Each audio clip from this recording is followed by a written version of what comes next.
Bienvenidos al podcast de la Iglesia Bautista Internacional, donde podrás escuchar el sermón de la semana. Si quieres conocer más de nuestra iglesia, te invitamos a visitar nuestra página web, laivi.org. Oramos que el Señor hable a tu corazón y ministre tu vida a través de este mensaje.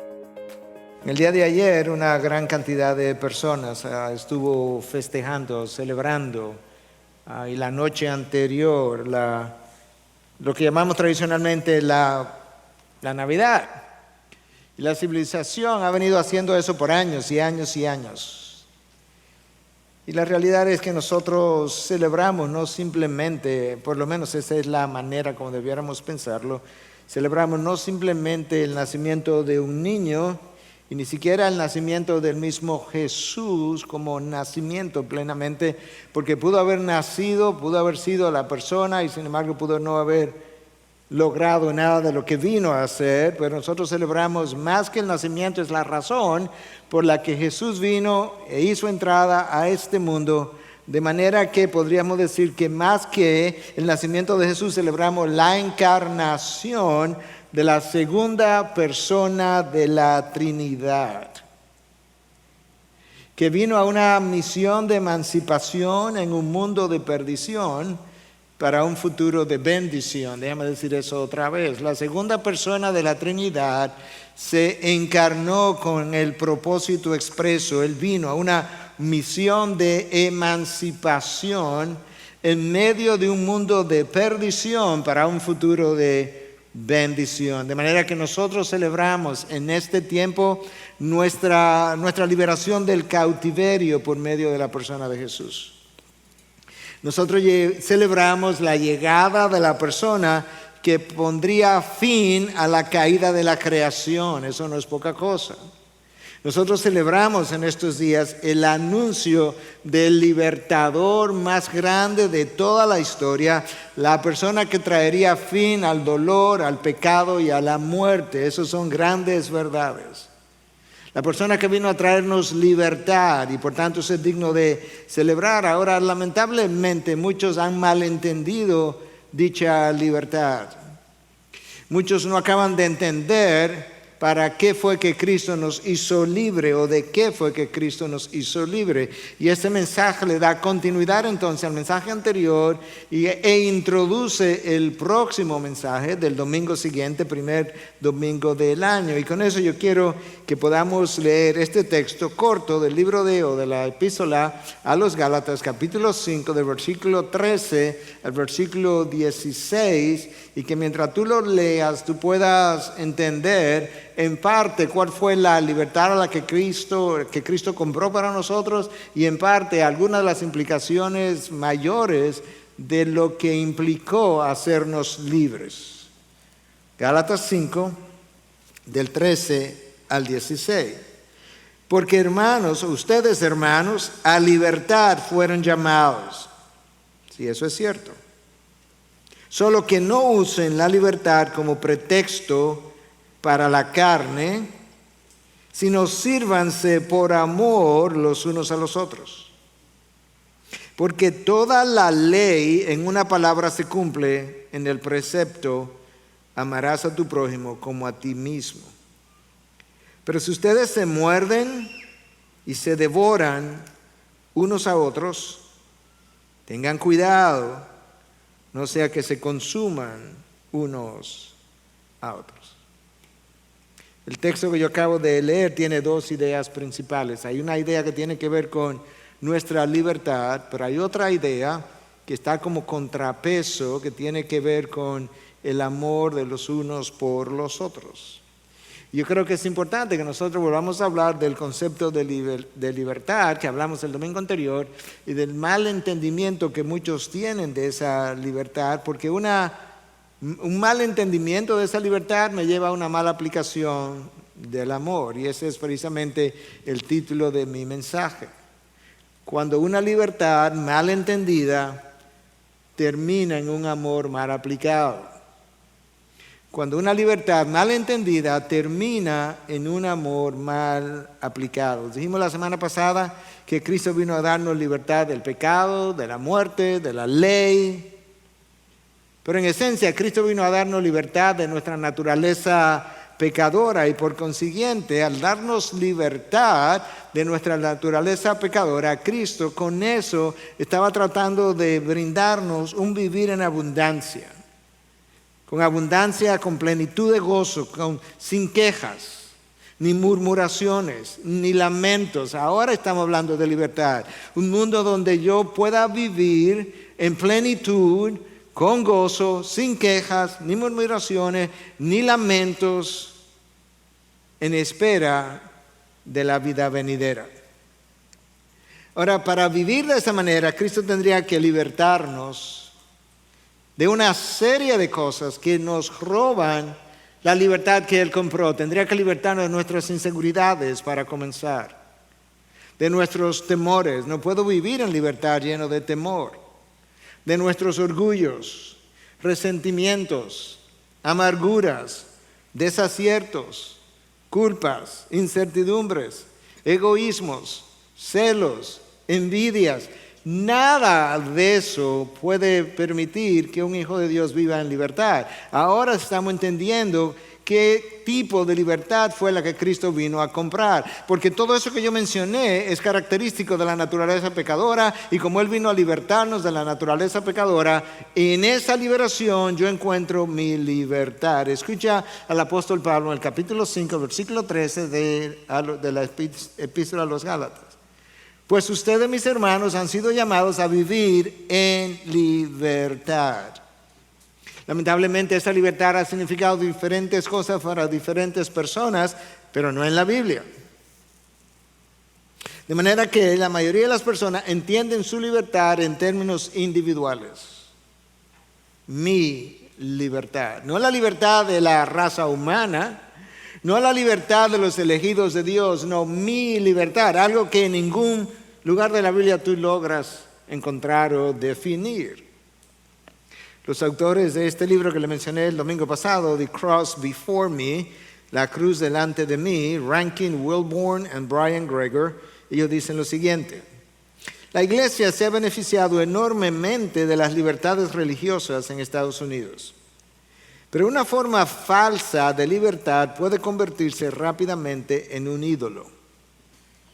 La falsa libertad del cristianismo americano puede convertirse en formas individualistas de la fe que están relacionadas al yo para llenar sus propias necesidades y deseos que les sirvan a sus preferencias particulares. El yo no se debe a ninguna tradición, a ninguna autoridad, ni a límites externos. Pero esa idea de libertad es más egoísmo e idolatría que cualquier otra cosa. La libertad como un ídolo no tiene en cuenta las consecuencias que el ejercicio de mi libertad tiene para mi hermano o mi hermana en la fe, o simplemente para el prójimo en general. De manera que mi libertad necesita un marco de referencia, y ese marco de referencia está dado en este texto inmediatamente después, cuando la palabra me llama a amar a tu prójimo como a ti mismo. Porque la libertad sin límites rápidamente se convierte en libertinaje. Entonces, la idea de libertad hoy en día que la gente tiene es que a mí se me permita y se me deje hacer lo que yo quiero hacer, en la manera como yo entiendo que deba hacerlo, cuando yo lo quiero hacer, en la forma que yo lo quiero hacer, sin contemplar ninguna de las limitaciones que la misma palabra establece para nosotros. Pero eso dista mucho de la idea de libertad que encontramos en la palabra. La libertad del pueblo de Dios es más comunitaria que personal. Dios sacó a su pueblo al desierto, no a Moisés. Dios bendijo a su pueblo en el desierto, no a Moisés, su líder. Y lo sacó para que disfrutara de libertad, precisamente porque donde estaba como esclavos. Cuando algunos pecaron de manera comunitaria, ellos todos sufrieron las consecuencias de permanecer en el desierto por 39 años más. Pero de esa misma manera, cuando algunos fueron fieles hasta el final, pues todo el pueblo entró a la tierra prometida, porque la libertad que Dios concibió es una libertad que en su mente es más comunitaria que personal. El apóstol Pablo estaba muy consciente del peligro que existe de decirle a una criatura caída, eres libre. Y como yo sé que él estaba consciente de eso y que estaba preocupado por eso, porque el mismo versículo 13, antes de terminar, inmediatamente me lo aclara. Cuando él nos dice que nosotros fuimos llamados a libertad, antes de terminar el versículo nos dice, pero no usen esa libertad para satisfacer los deseos de la naturaleza pecadora o pecaminosa. Es cierto que eres libre, pero tienes un límite. Es cierto que eres libre, pero ten cuidado. Es cierto que eres libre, pero la naturaleza pecadora todavía permanece contigo. De manera que ahora cuando Pablo dice que no use esa libertad para satisfacer los deseos de la carne, el contexto inmediato es inmoralidad, pero el contexto más amplio incluye todas aquellas cosas que yo comencé a mencionar, como lo vamos a ver en otro mensaje ulterior: pleitos y envidias y celos y divisiones e ira y falta de perdón. Y esa libertad concebida de esa manera no permite que ninguna otra persona, ni autoridad, ni ley, ni regulación te impida hacer lo que quiera hacer. Y eso es donde estamos en medio de esta pandemia de nuestros días. Filipenses 2:3 te dice que considere al otro como superior a ti mismo. Eso nos deja inmediatamente, constituye un freno para yo querer abusar mi libertad. Si voy a considerar al otro como superior a mí mismo, de inmediato yo tengo un freno para no abusar de dicha libertad. De inmediato yo puedo entender esto: no uses tu libertad como pretexto para la carne. Y Pablo está preocupado porque él está enseñando que la salvación no es por obras. En cierta medida, la ley hubiese sido mejor, entre comillas solamente, la ley hubiese sido mejor porque amenazaba a las personas de consecuencias, de penalidades, y las imponía con cada infracción, mientras que ahora Pablo ha venido a ofrecer una salvación por gracia, y él está preocupado de que esa gracia pudiera convertirse rápidamente en licencia para pecar, cuando en realidad Dios nos libró precisamente para que en la libertad yo no tuviera que seguir pecando. Con frecuencia hemos oído, y sobre todo en momentos de crisis donde yo me siento acusado, oímos de tenemos libertad de conciencia, para referirse a algo que está en la palabra, pero que necesita todas las luces del mundo para ser entendido. Porque libertad de conciencia implica, ¿verdad?, que si yo estoy convencido en mi conciencia acerca de algo, no debes obligarme a violar mi conciencia. ¿Hasta dónde? Sería la pregunta. Porque la Biblia tiene mucho que decir. Porque mi conciencia no tiene calidad de infalibilidad. Si mi conciencia fuera la conciencia de Cristo, eso es otra cosa. Imagínate que en el día de mañana yo viniera donde ustedes, yo como pastor de la iglesia, como pasó en Florida, lo voy a dejar en el estado para no entrar en particularidades, que este pastor de este movimiento muy conocido llegó un día y dijo que él estaba convencido de la poligamia y que por tanto eso era lo que él iba a practicar. Y que yo estaba convencido en mi conciencia. ¿Te imaginas que el próximo domingo, primer domingo del año, yo venga a decirle a ustedes que en mi conciencia estoy convencido de que la poligamia es el estilo de vida correcto? Y que yo le diga ahora, no puedes violar mi conciencia. ¿En serio? La libertad de tu conciencia llega hasta donde llega la palabra de Dios. Porque no tiene calidad de infalibilidad. Y yo creo que eso es algo que nosotros necesitamos recordar. De manera que al mismo tiempo que yo recuerdo eso, tengo que recordar que yo soy una persona caída, con emociones caídas, con una conciencia caída, con entendimiento caído y sin infalibilidad.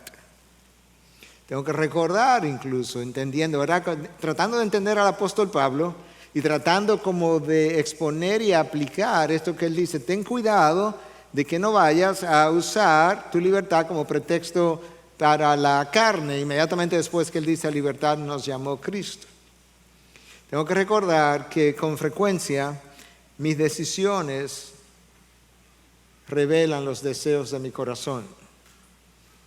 ¿Y cuál es el problema con eso? Al final del camino es mi corazón. Exactamente ese es el problema. Que el corazón es engañoso, el tuyo y el mío. Y así son nuestras decisiones. Nuestras decisiones nos engañan. Pero en la toma de nuestras decisiones pensamos que estamos ejerciendo nuestra libertad. La decisión final, si es buena o mala, estará determinada exclusivamente por a quién yo quise complacer cuando decidí, a Dios o a mí. Porque con toda probabilidad, si quise complacer a Dios y revisé su palabra, tomé una buena decisión. Si la complacencia era yo, tomé una mala decisión. Por otro lado, no puedo reclamar que ya yo tengo tantos años en la fe cristiana, que ya yo tengo madurez, yo pudiera decir ya yo soy pastor. No, yo no puedo reclamar nada de eso, porque el apóstol Pablo nos recuerda, cuando le escribió a los Corintios su primera carta en 8:2, si alguno cree que sabe algo, no ha aprendido todavía como lo debe saber.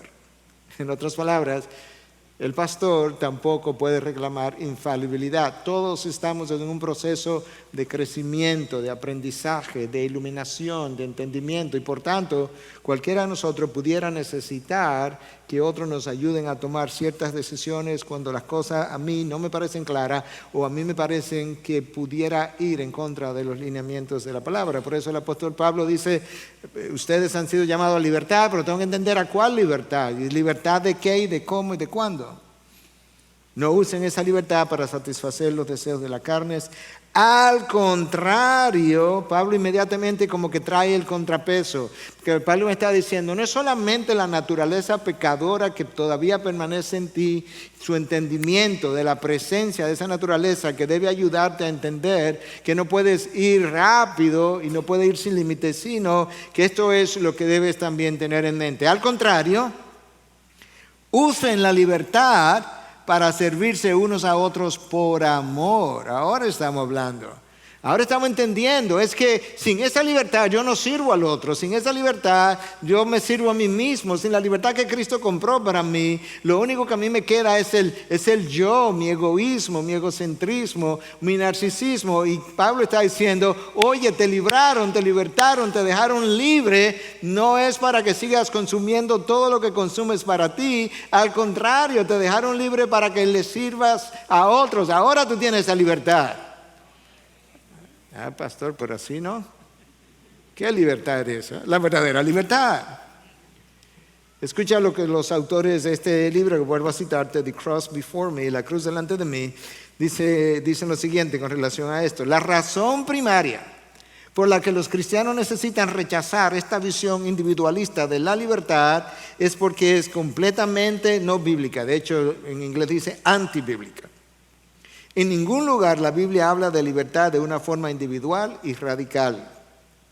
La libertad bíblica es siempre racional y está relacionada. Escucha ahora, esto es vital porque el texto lo está trayendo, ya comenzó a introducirlo. La libertad bíblica es siempre racional y está relacionada al amor. El amor a Dios y el amor a los otros. Y de esto es que el texto nos va a hablar. Escucha.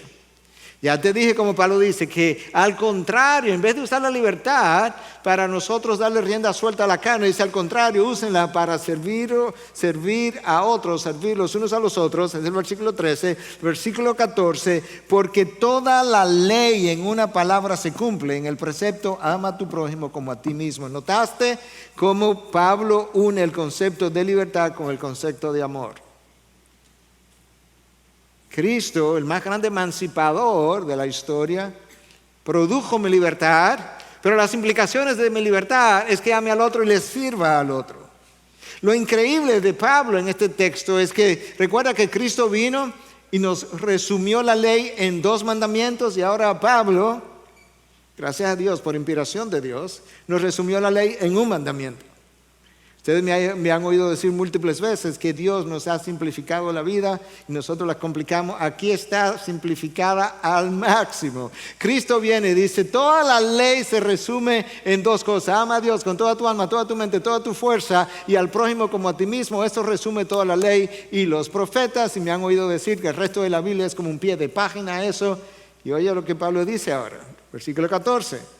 Porque toda la ley en una palabra se cumple en el precepto, ama a tu prójimo como a ti mismo. Pastor, ¿pero eso es como una contradicción? No. La razón por la que no es una contradicción es porque Pablo sabe algo que Juan sabía cuando escribió su primera carta, de la cual vamos a hablar. Tú no puedes amar al otro si no amas a Dios. Lo que Pablo está diciendo, si tú verdaderamente amas al otro, ya yo sé que tú amas a Dios. ¿Por qué? Juan entonces viene más atrás y te dice, no, yo te digo por qué, déjamelo a mí. Porque el amor es de Dios. Y todo el que ha nacido de Dios sabe amar. Pablo está llamando a los Gálatas a amarse a unos a otros. Después de que lo confrontó duramente por haber dejado el Evangelio, haber dejado la gracia. Pablo, ustedes lo recuerdan, estoy atónitos que en tan poco tiempo ustedes han abandonado al que os llamó por gracia para seguir otro evangelio que no es ningún otro evangelio. Y ahora con el mismo amor que Él los confrontó con la verdad, ahora está tratando de ayudarle a recordar a ellos, ustedes tienen que amarse unos a otros. Cuando yo los confronté, mi confrontación estaba divorciada de mi amor. Justamente yo los confronté porque los amaba y no podía ni siquiera imaginarme las consecuencias que le traerían las malas enseñanzas, porque el amor y la verdad nunca están separados ni divorciados, por lo menos en la mente de Dios, y así debieran estar en nosotros. Tú dices la verdad en amor y tú amas a través de la verdad. Pablo entendió que dejar a los Gálatas en pecado no era amarlos. Entonces, hablamos de la libertad y esa libertad está como balanceada por dos frases claves en este texto. Una en el versículo 13, servíos por amor los unos a los otros, por amor. La otra frase está en el versículo 14, ama a tu prójimo o amarás a tu prójimo como a ti mismos. Entonces, si esas son dos frases claves, servíos los unos a los otros por amor y luego ama a tu prójimo como a ti mismo, yo creo que vale la pena preguntarnos, ¿qué se requiere para amar como Dios nos amó? Y yo creo que al final de este 2021, yo creo que valdría la pena refrescar esa idea. ¿Sabes por qué? Porque es mucha división, mucha tirantez, mucho enojo, mucha ofensa que se ha producido entre hermanos, en iglesias divididas, en denominaciones, a través de las redes, grupos enteros divididos. Lo peor de todos es que al final la pandemia va a terminar de una manera o de otra y las divisiones permanecerán y los alejamientos permanecerán y los enfriamientos de relaciones permanecerán. Todo lo cual trae vergüenza al Evangelio. Entonces, ¿qué se requiere para amar como Dios nos amó? Porque el texto nos llama a amarnos unos a los otros y a servirnos por amor. ¿Cuál es la verdadera manifestación del amor? Nota que el texto dice, ama a tu prójimo como a ti mismo. Otra traducción dice, amarás a tu prójimo como a ti mismo. Ese no es el infinitivo del verbo, no es amar. Tampoco es el nombre, amor. ¿Y qué es? Es un imperativo. Ama a tu prójimo como a ti mismo. Es una acción obligatoria. Yo no tengo alternativa. ¿Sería bueno tenerla? No, sería malo. Y nada más apropiado para el cuerpo de Cristo que recordar su obligación de amar.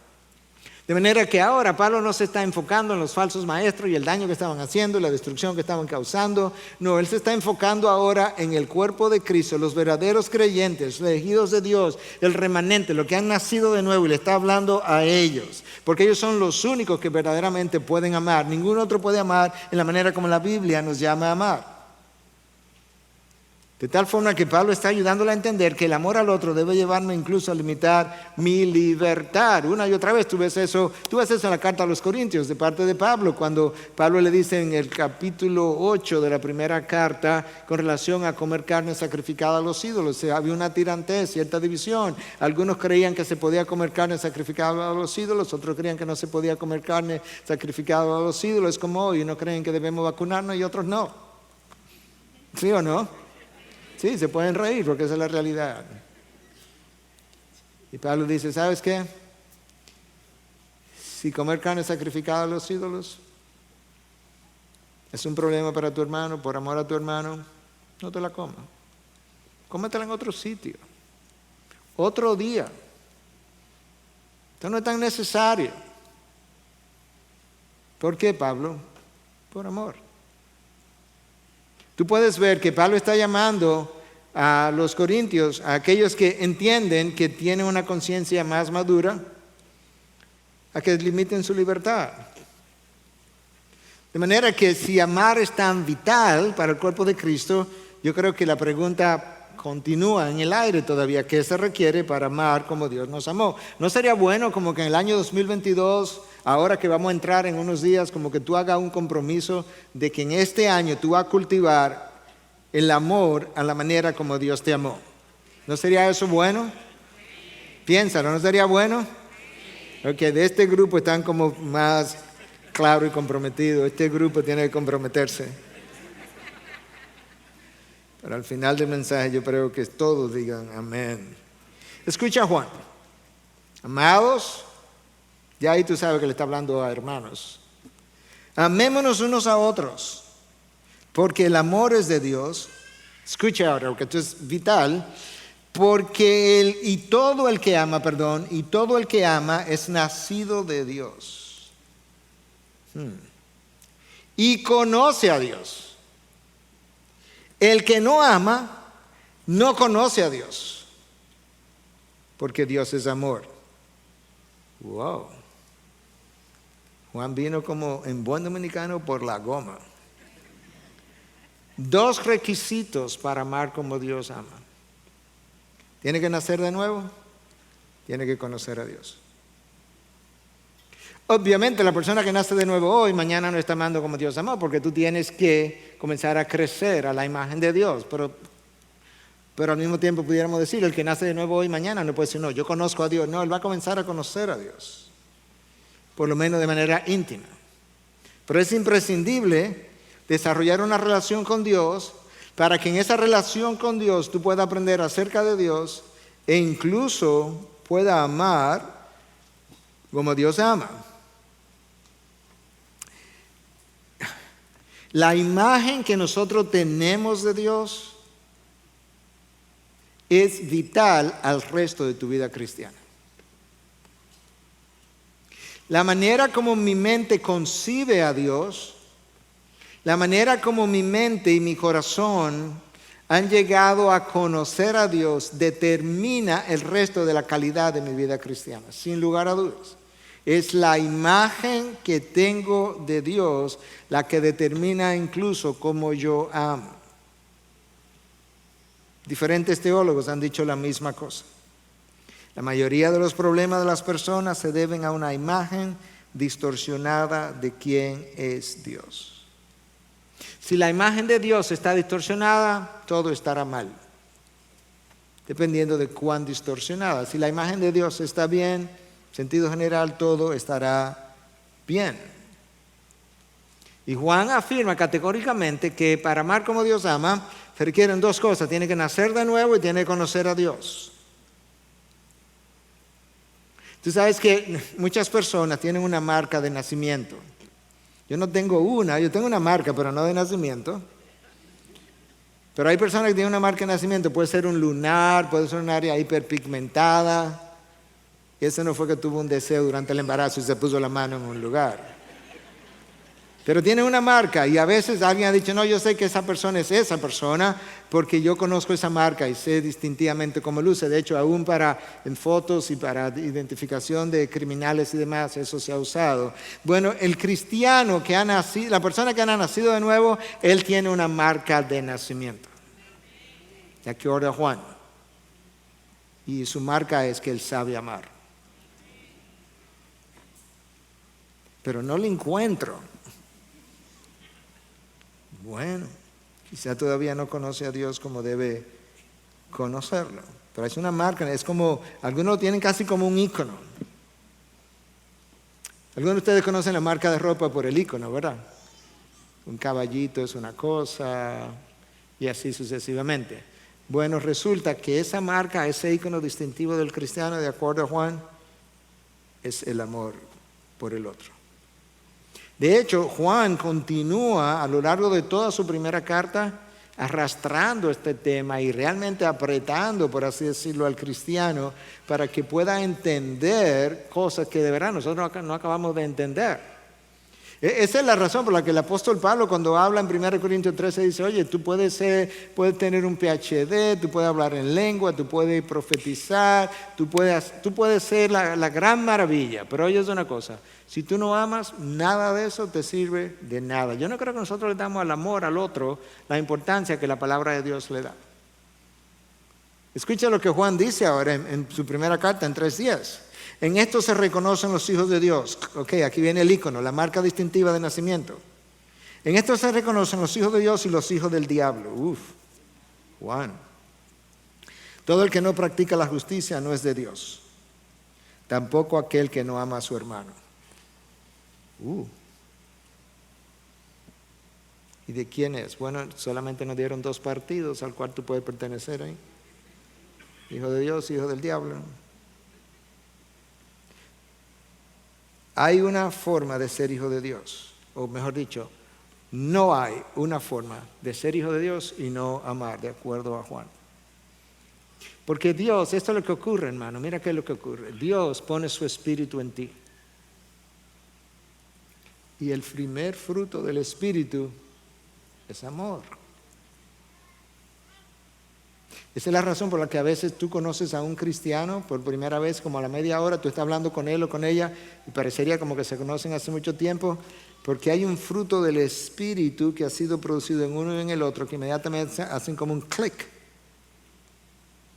Y por eso es que Juan se está refiriendo justamente a lo que Dios ha hecho en nosotros. Y él dice, después de ese 3:10 de su primera carta, en el 11, este es el mensaje que ustedes han oído desde el principio, que nos amemos los unos a los otros. Eso está en Levítico. En el Pentateuco se nos dice en 19:18 que tenemos que amar al otro, al prójimo, y que lo tienes que amar como a ti mismo. De manera que eso eso estaba en la ley ya. Ni siquiera es una obra del pacto de gracia, es un mandato del pacto de la ley. Pero Juan me está diciendo ahora que la naturaleza del ser humano puede ser conocida por la manera como él habla o ama más que habla. Escucha lo que él dice. En esto se reconocen los hijos de Dios y los hijos del diablo. Todo aquel que no practica la justicia no es de Dios, tampoco aquel que no ama a su hermano. Pero escucha ahora en 1 de Juan 3:14, nosotros sabemos que hemos pasado de muerte a vida, o sea que nacimos de nuevo. ¿Cómo que sabemos eso, Juan? Porque amamos a los hermanos. El que no ama permanece en muerte. Wow. Juan dice, nosotros sabemos categóricamente que alguien nació de nuevo cuando él ama a los hermanos. Y el que no ama permanece en muerte. ¿Por qué estamos tratando de amplificar esto todo lo que podamos? Porque en el contexto de la carta a los Gálatas, Pablo nos está ampliando el concepto de la libertad. Pero tan pronto él trae el concepto de la libertad y nos dice, Cristo, a libertad nos llamó Cristo, él se ve en la obligación de calificar, de colorear esa libertad y dice, bueno, pero espérate, es que no uses tu libertad para darle rienda suelta a la naturaleza pecadora y al mismo tiempo usa tu libertad, más bien, dice, al contrario, más bien, usa esa libertad para serviros unos a otros por amor. Es el versículo 13, versículo 14, amaos los unos a los otros, porque en ese solo precepto se cumple toda la ley. Juan dice que para amar yo tengo que nacer de nuevo. Y número 2, para amar yo tengo que conocer a Dios. Mientras más conozco a Dios, más se puede amar. Eso yo lo leo en la Biblia y lo creo, pero también lo he ido viviendo en la medida que los años pasan. Que mientras más conozco a Dios, más fácil se me es amar de manera menos interesada. ¿Y por qué es así? Porque el amor es de Dios.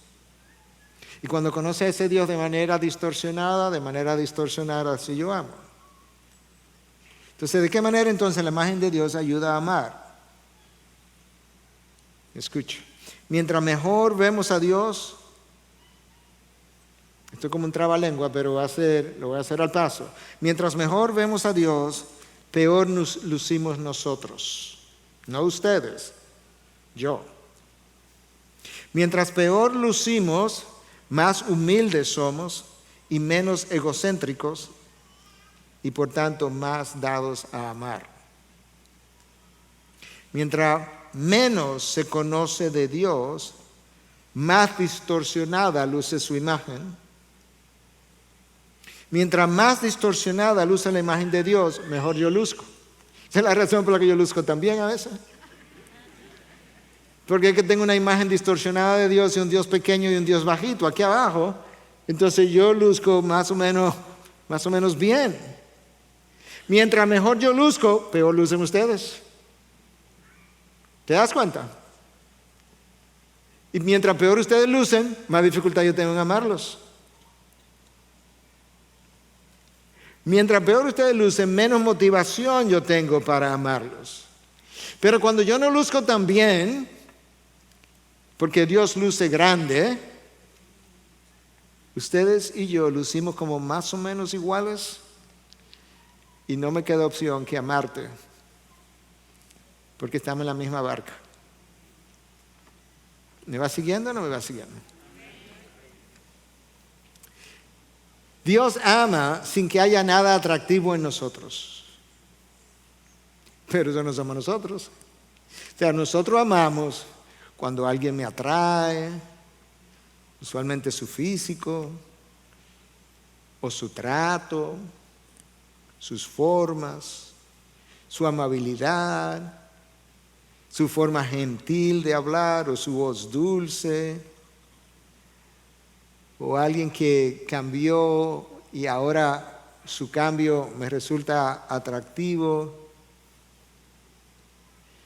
Nadie está inclinado a amar a las personas a menos que ellos exhiban una cualidad que a mí me llame la atención, que a mí me cautive o que a mí me seduzca. Pero cuando Dios miró para abajo y nos encontró a nosotros éramos feos para la película, como decimos aquí. Dios nos amó, escúchame, pero ponlo en términos personales, que tú puedas casi decírtelo a ti mismo, repetirlo en tu mente junto conmigo. Dios te amó cuando tú eras su enemigo, cuando tú no querías saber de Él, cuando tú estabas muerto, cuando tú no tenías ningún interés en Él. Dios te amó en medio de tu rebeldía y de tus prejuicios y de tu orgullo y de tu condenación. Cuando estabas sucio, cuando estabas débil, cuando estabas destituido de su gloria, cuando estabas lejos de su reino, cuando eras un necio y no sabía lo que decía, pero creía que tenía la razón. Y Dios te amó cuando no le amabas. En resumen, Dios te amó sin ninguna excusa, sin ninguna razón. Ninguno de nosotros amaría a nadie que tuviera dos de esas condiciones que yo mencioné. Y ahora Juan está diciendo, no, el Espíritu de Dios vino a morar en ti para que tú seas capaz de amar gente que tienen condiciones como esas. Y te dice, esa sería la marca en ti de nacimiento, de que has nacido de nuevo y que conoce a Dios. Wow. ¿Por qué? Porque todo problema se deriva de una imagen distorsionada de la imagen de Dios. Por tanto, mientras más le conozco, mejor se ama. Mira como Juan lo dice en primera de Juan 4:7. Todo el que ama es nacido de Dios y conoce a Dios. Esa es la parte positiva. Todo el que ama es nacido de Dios y conoce a Dios. Ahora lo dice de la manera negativa. El que no ama no conoce a Dios. Conocer a Dios es esencial para amar a los hermanos. Si tiene un problema amando a tu hermano, tiene un problema conociendo a Dios. Pero es que Cristo resume toda la ley en 2 mandamientos. Ama a Dios, ama a tu hermano. Pablo viene y dice, mira, lo voy a simplificar todavía más, y esto realmente lo estoy escribiendo por inspiración del Espíritu. Toda la ley se resume en un solo mandamiento. Ama a tu prójimo, como a ti mismo. Y el otro, el primero, no, es que tú no puedes hacer el segundo sin el primero. Ahora, la próxima pregunta, en vista del texto que estamos analizando, es ¿cuál es la verdadera manifestación del amor? Porque Pablo dice, servíos unos a otros. Entonces, si servicio es algo que resulta de amar, parecería que eso es como el amor se muestra. La verdadera manifestación del amor es servicio. No en palabras, no son palabras, no son regalos, no es comida, no es emocionalismo, no es erotismo, es entrega y entrega incondicional. Tanto amó Dios al mundo que dio a su Hijo unigénito. Tanto amó el Hijo que dio su vida. El grado de entrega habla de la calidad del amor del uno por el otro. Tú puedes amar por conveniencia, tú puedes amar por obligación, tú puedes amar por sentido de culpa, tú puedes amar por responsabilidad. Mejor dicho, tú puedes dar, quería decir. Tú puedes dar sin amar. Por obediencia, por conveniencia, responsabilidad, obligación, sentido de culpa. Lo que tú no puedes hacer es amar sin dar. Eso no existe. Es verdad que en nuestra forma caída pudiéramos dar de una forma pecaminosa también. Pudiéramos volver al otro un ídolo. A darle y darle y darle. Pero en sentido general, amar implica dar. Dios sin límites. Sin límites de tiempo, sin límites de cantidad, sin límites de forma, sin número de personas. Cuando Cristo dijo que amó al mundo, no solo lo dijo, Él vino. Y cuando Él vino, Él sirvió. No he venido para ser servido, sino para servir. Eso es lo que Pablo dice, que cuando nosotros nos amamos unos a otros, servíos unos a otros por amor. Nosotros somos expertos en encontrar razones para no dar. Ya hemos hablado aquí incluso cómo ocurre en los semáforos cuando alguien nos pide, pero en otras ocasiones somos un poco más sofisticados y decimos, bueno, yo no quiero darle porque él está así por su pecado. ¿No le ha dado un vistazo a tu vida de cómo tú estabas cuando estaba, cómo estaba y Cristo te amó por tu pecado, en tu pecado? Imagínate que Cristo hubiese dicho, déjame esperar que él salga o ella salga de su pecado para yo amarlo entonces. ¿Cómo cuándo tú crees que él vendría por ti?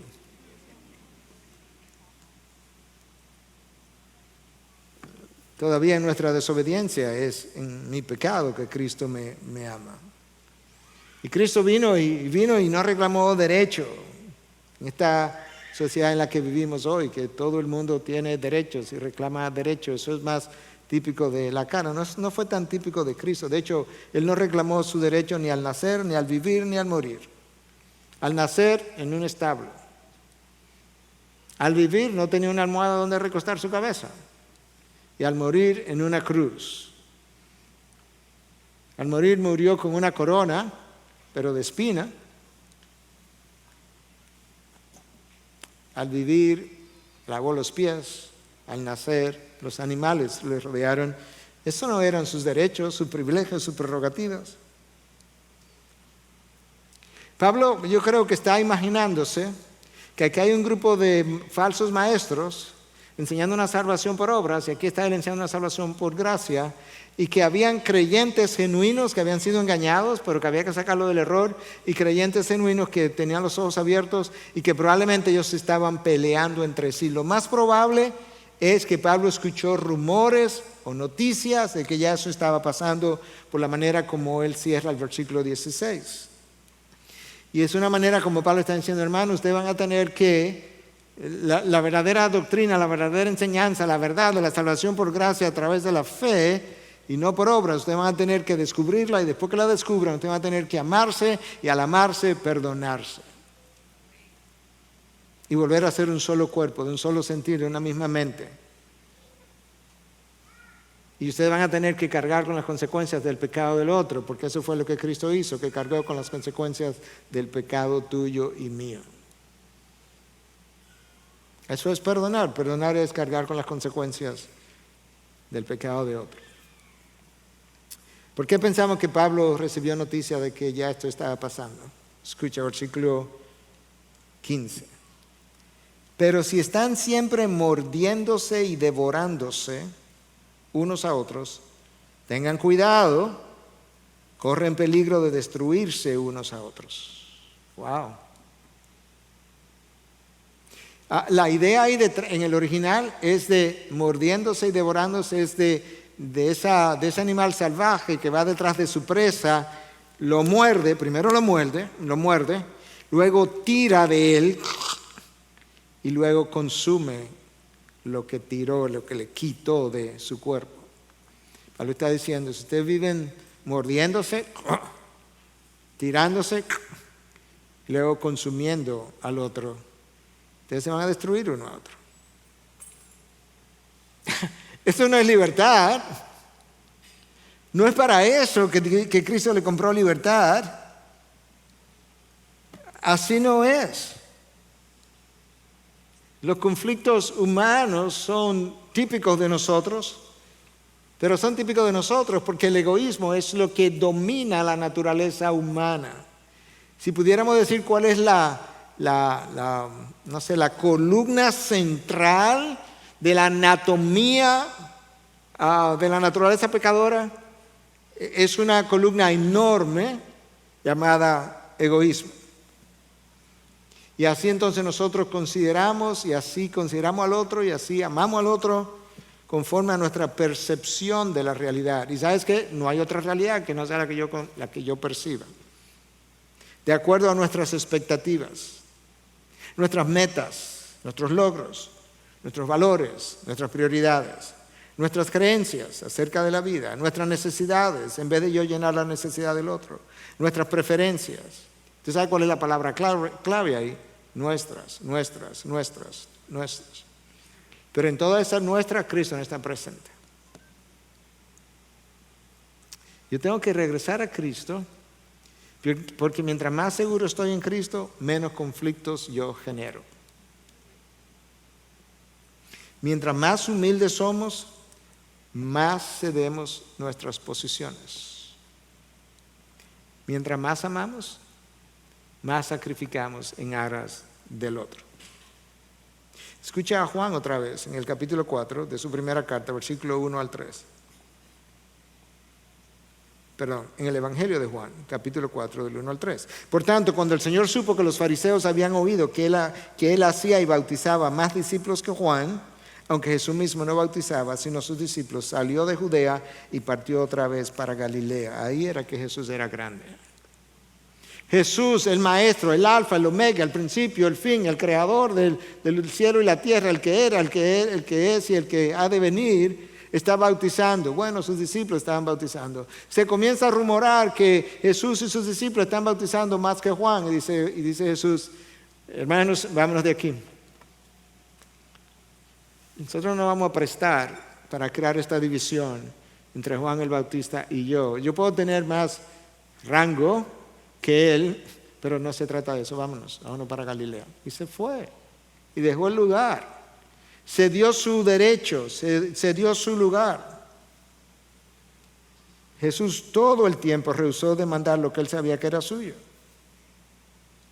Cristo no solamente se sacrificó en la cruz, se sacrificó toda su vida. Para beneficio suyo, no, para beneficio del otro. Esa es la esencia del amor, que yo no tengo que salir beneficiado, que el otro no tiene que darme nada en retorno. Tú debes darlo por agradecimiento, pero ya esa es una decisión tuya. Pero cuando tú amas, tú das sin la ley del retorno.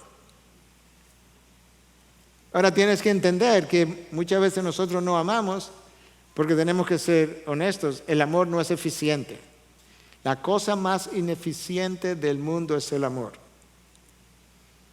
Pregúntale a una madre que ha dado a luz. Está cansada, quiere dormir 7 horas, 6 horas, y el niño se levanta 4 veces y quiere leche. Y no le importa si ella durmió o no durmió. El amor no es eficiente.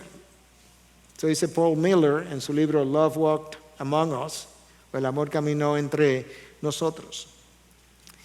Y lo que ocurre, como hablamos, es que en nuestro egocentrismo nosotros no tenemos tiempo. Tenemos tiempo para hablar con el otro, para llamar al otro, para parar mi tarea. No tenemos solamente tiempo, no tenemos disposición. Estoy muy ocupado. Como si la vida fuera definida por tareas, pero así es. El amor hace ineficiente mi tiempo. Sí, pero Cristo no me dijo, amarás al Señor con todo tu tiempo y todas tus horas y todos tus segundos y todos tus minutos y todos tus años. Cristo definió la vida en términos de relaciones. Tú amas a Dios, tú amas al prójimo. Pero el amor te interrumpe tu tiempo, tu agenda, tus emociones, la comprometen completamente. El amor no quita, el amor da. El amor no exige, el amor entrega. El amor no se beneficia, el amor beneficia al otro. Y beneficia al otro sin dañar al otro. Mientras más amamos, más damos de nosotros. Y menos demandamos de los demás. La Navidad es el tiempo que mejor tipifica, debiera ser el tiempo que mejor tipifica el amor. Porque lo que celebramos en Navidad no son regalos, no son comidas, no son amigos y familias juntas, porque todo eso ha sido hecho sin que verdaderamente todavía exista en medio de esos grupos, muchas veces, estoy diciendo siempre, el amor de Cristo. Lo que nosotros celebramos en Navidad es que Dios Padre dio a su Hijo, que Dios Hijo dio su vida. Eso es lo que nosotros celebramos. Celebramos que la dádiva de Dios trajo libertad para los cautivos. Celebramos que el amor de Dios se encarnó. Celebramos el hecho de que Dios tenía un regalo para la humanidad y tomó ese regalo y lo envolvió en papel de humanidad. La envoltura de la humanidad fue el papel de regalo de Dios para nosotros. Y el pesebre fue la caja donde Él quiso ponerlo para que pudiera ser visto.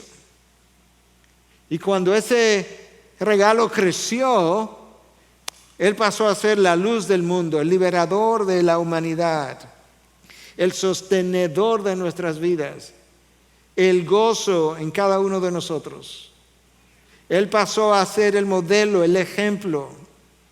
Él pasó a ser aquel que abrió los ojos, que hizo caminar a cojos, aquel que levantó a los muertos. Pero todas y cada una de esas sanaciones físicas no eran más que ilustraciones de lo que verdaderamente Él hace a nivel espiritual. Él abre los ojos del Espíritu. Él te hace oír, Él abrió los oídos de los sordos, Él te hace oír para que puedas entender correctamente. Nuestras vidas están cojas siempre. Él nos hace caminar correctamente, nos pone a caminar. Estábamos muertos en delitos y pecados, nos resucitó. Todas esas cosas, estaban hambrientos y le dio de comer a multitudes. Estábamos hambrientos espiritualmente hablando y Él vino a saciarnos. Estábamos sedientos y Él vino a darnos agua viva.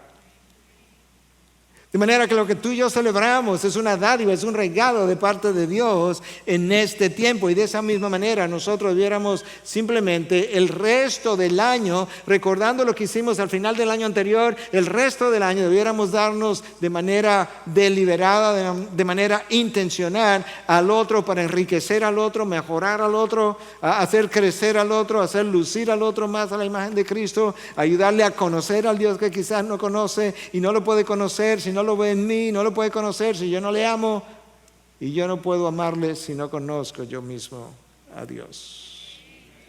El apóstol Pablo dice: eres libre, Dios te libertó, pero te libertó de la naturaleza pecadora para que puedas amar, puedas servir, puedas ser un representante de Cristo en la tierra, puedas ser el recordatorio de la Navidad, los 365 días del año, como mencionó el pastor Luis más tempranamente.